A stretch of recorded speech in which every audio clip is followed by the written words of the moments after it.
เด้ออนุญาตขอถ่ายเด้ออันนี้ถึงแม้ว่าน้ำท่วมห้านแล้วก็การหาเงินก็ยังหาอยู่ตามปกติอยู่แต่ว่ามันห้านมันน้อยกว่านิดนึงซึ่งก็ยังมีคนกินอยู่เด้อนี่นะก็ยังต้องสู้อยู่ชีวิตคนเฮามันต้องเป็นแบบนี้แหละสู้แบบนี้ถึงแม้ว่าน้ำท่วมแต่ว่ายังมีชีวิตอยู่ก็ต้องสู้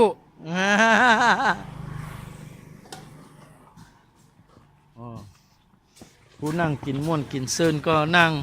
ผู้ที่ว่าพากันหนีก็หนีคุณเครื่องก็คุณเครื่องเนาะนี่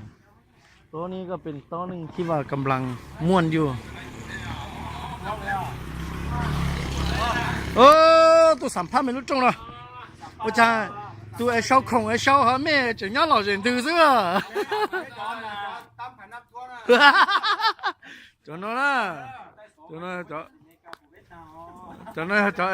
就那ตั้งแผ่น้ำท่วมน่ะรถเต้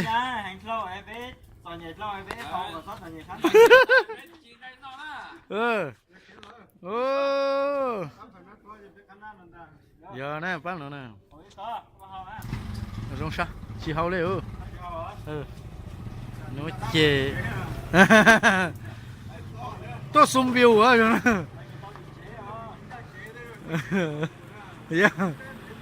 đặt con này lúc đi chào là sao nó cũng tốt cho là các trường chơi tôi chết này ê ôi chà thấu bà nè thấu bà chỉ cắt tới nó này thấu bà lâu là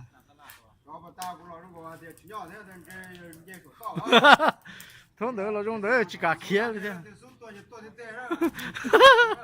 đấy à nó nèน้ำใจสามัคคีนะผู้กินก็ยังกินซุมเนาะตัวเฮาเราจึงเฮาตัวเคี้ยแล้วเคี้ยตัวเฮายุกของรอเลยปั้นเอามาเลยยุกเลยโชว์เต๋อปั้นเอายุกของกันรอ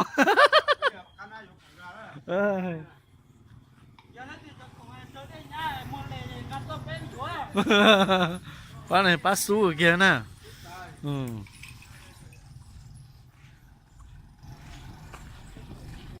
lúc xưa nó cũng cho mấy chậu mua sai lê ra im mỏ cả sơ sai lê tôi lên bỏ đấy cha lê tôi lúc cực kia嘞ở đó cho sao chờ yên chỉ tàu kế mong tan cho đây là để cho kế nó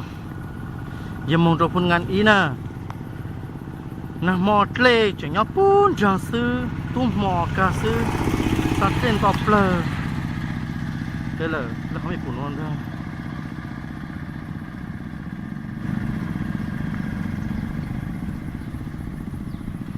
cái phun lục cực kia là tôi phun tăng tới mi kế nó tăng lên đó sao na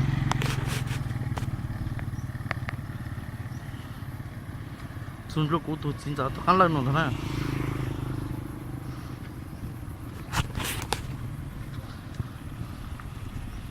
ไม่จีจีละกูมันไทยธรรมศาสตร์อ่ะเป็นยังลูกเขียวแต่เจนเนาะจอเนี่ยเป็นอะไรชิมบ้างชาจูฮะตาเลี้ยลูกยังลูกหมดเลยน้องเลยฮะพูดซะเลยชิตบ้างของชิเลเขาไม่ปูน้ำตอนจูสุดเลี้ยจุนรูข้างเลยน้องเลยน้องเลยสุดเลยมาชิดตื้อชอบของชิเลเขาน้องน่ะเล่นตื้อเยอะมึง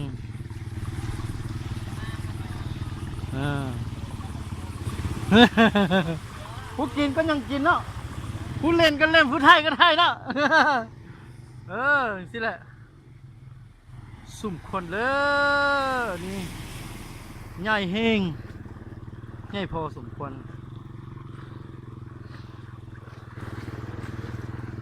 น้ำท่วมละ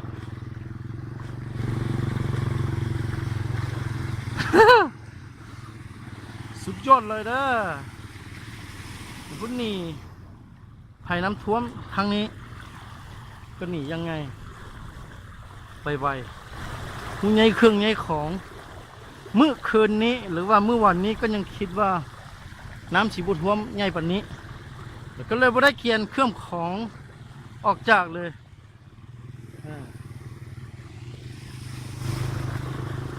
tu chuôn chè chẳng chuốt ơ tu khía khía rồi đó nè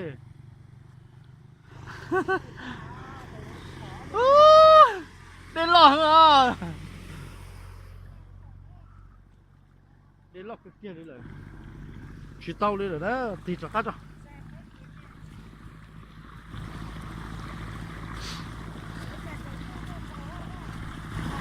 xong này ít xong lò cái kia đi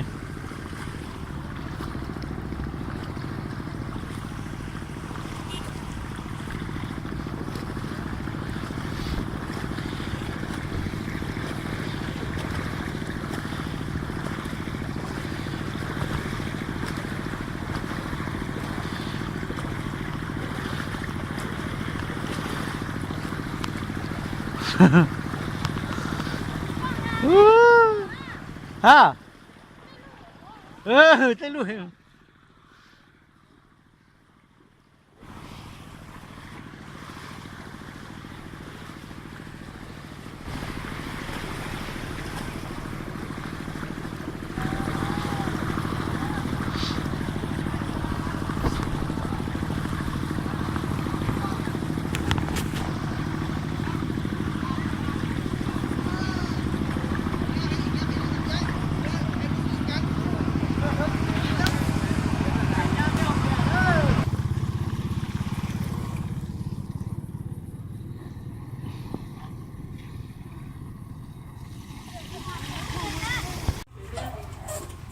ก็เชื่อเหรอนะตั้งแต่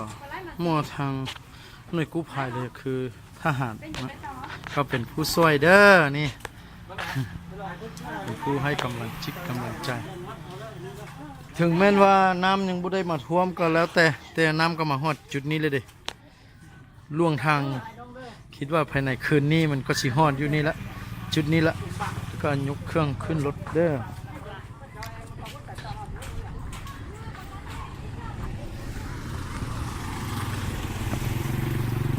คนก็ย้ายเครื่องย้ายของออกมาไว้อยู่นอกแบบนี้เลย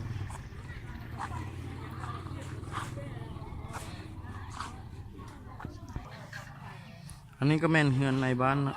ในบ้านก็แม่นเฮือนของในบ้านแล้วก็เป็นบ้านเงียบตุในบ้านเฉยๆเด้อบางทีเราก็สิได้ย้ายเครื่องออกก่อนเพราะมีน้ำเข้ามาแล้วย่านจากน้อยน้ำท่วมเลยก็จำเป็นก็ต้องได้ย้ายออกก่อนแต่อย่าแค่ตัดหน้าเฉลยชิดตื่นใจของเขาลูกตลาดมีนอนตัดชนอนในปอนในนอนหน้า